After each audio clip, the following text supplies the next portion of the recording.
Hello! In today's Archaeoscoop, my top 3 headlines are as follows. Headline number 1 comes from Egypt, where on Thursday the Revolution Youth Union called on the army and other authorities to actively protect archaeological and historical sites of interest. This is in preparation for protests against President Morsi, who has seemingly let down many people in the last year or so. They were set to go ahead on the 30th of June, and with this in mind, they reminded the army of this. Archaeological sites are no less important than banks and governmental institutions. The archaeological sites can be looted and destroyed, as was the case during the January Revolution. The purpose of securing these areas is to preserve the heritage of the ancient Egyptian civilization. The Union also asked its own members, protesters, to form human chains around sites at risk of looting. This is with a view to essentially tackling the opportunity that many looters would see in such protests to attempt to steal from museums or from archaeological sites objects for trade, for looting and then international smuggling essentially. So the reports are still coming in from the 30th of June. So far it seems that there was no significant peak in looting, but nonetheless this action, this intent is definitely laudable and therefore well worth your attention. So that's headline number 1.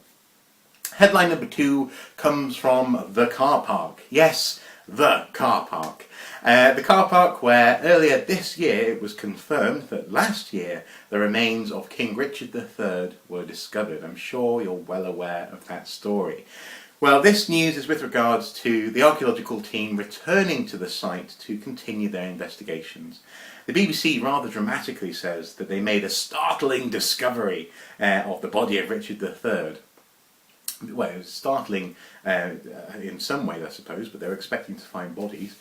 And they're saying that now they're returning to start a new dig. And I'm fairly sure this will simply be a continuation, a new season of their research.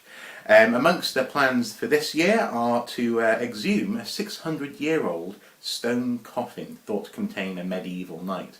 However, Richard Buckley, the head of the excavation, quite rightly reminds the media that they're not in the business of exhuming named individuals, and therefore people shouldn't expect another huge discovery like Richard III. However, the excavation has put in a viewing platform so the public can turn up and take a look at what's going on. Quite rightly, the world has had its eyes cast on this particular car park, and therefore they're attempting to accommodate that interest by allowing people to see the excavation as it progresses. So in that sense, very commendable. That's headline number 2.